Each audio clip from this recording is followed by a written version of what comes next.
Welcome aboard, fellow enthusiasts, as we embark on another incredible video.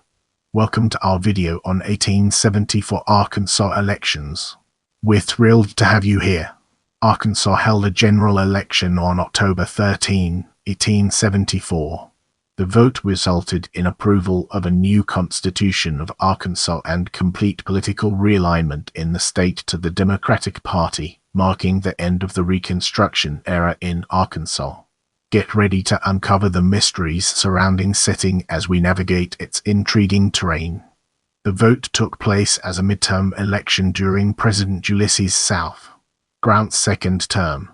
As the Panic of 1873 and subsequent Long Depression, as well as executive branch scandals, began occupying the federal government and Northerners, they withdrew from active involvement in congressional reconstruction. Grant's Amnesty Act allowed a coalition of reconstructed Democrats known as the Redeemers to return to political power, some of which would use harassment, intimidation, and violence against black people and Republicans to ensure desired political outcomes. The Brooks-Baxter War, having recently been resolved by Grant in favor of Governor of Arkansas Elisha Baxter, nominally a Republican, resulted in a call for the 1874 Arkansas Constitutional Convention. Largely drafted by Democrats and former Confederates, the new draft constitution was submitted to the voters of Arkansas on October 13. This constitution removed many unpopular provisions of the 1868 Constitution of Arkansas that had enabled Republican rule during Reconstruction. It reduced the power of the executive branch in Arkansas, delegated many powers to county government, limited state and local tax rates, and reduced gubernatorial terms from 4 to 2 years. Moving ahead, let's uncover the hidden gems within Democratic Convention and discover their significance. The Democratic Party State Convention took place in Little Rock on September 1874, seeking to nominate a slate of candidates that would serve under the new Constitution, if ratified. Governor Baxter had won the 1872 gubernatorial election, and under the 1868 Constitution was serving a 4-year gubernatorial term. Given the new Constitution was reducing the gubernatorial term to 2 years, it was decided a new gubernatorial candidate be selected who would serve under the new Constitution, if ratified. Party loyalty, sectional concerns, and party unity were all discussed. Baxter was a Republican but had become a hero for helping overthrow Republican rule and restoring ex-Confederates and Democrats to power in the state.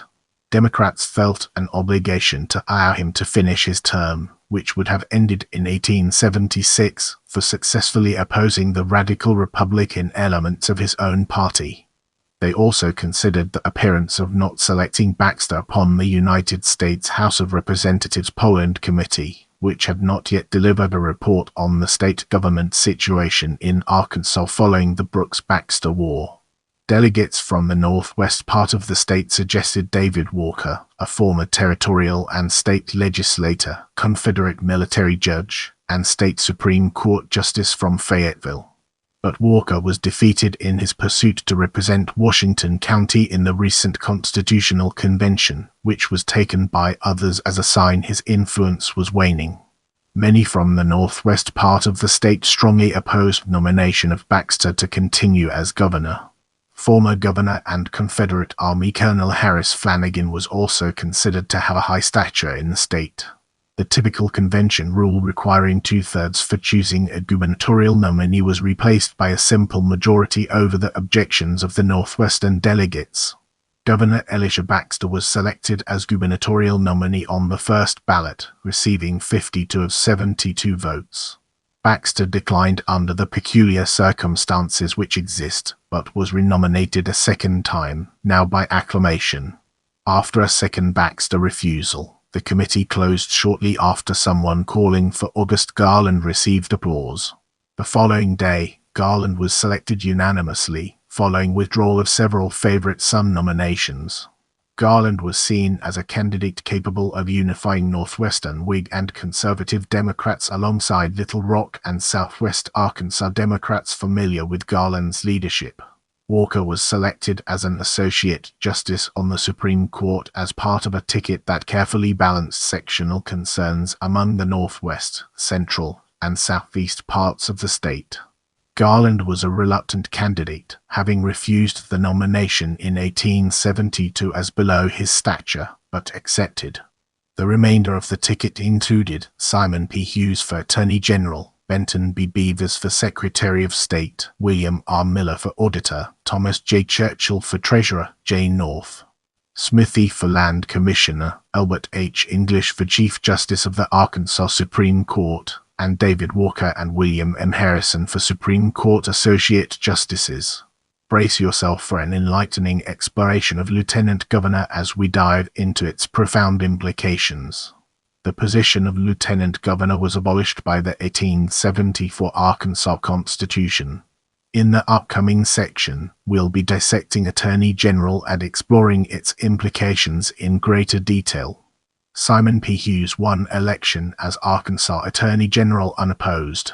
Get ready for a captivating exploration as we unravel the layers of Secretary of State and their profound significance. Benton B. Beavers won election as Arkansas Secretary of State unopposed. In this chapter, we'll be unraveling the enigma of auditor and discovering its transformative power. William R. Miller won election as Arkansas State Auditor unopposed. He had held the office from 1857 to 1860, 1861 to 1864, and from 1866 to 1868. Now, let's shift our perspective and explore Treasurer from a different angle. Thomas J. Churchill won election as Arkansas State Treasurer unopposed.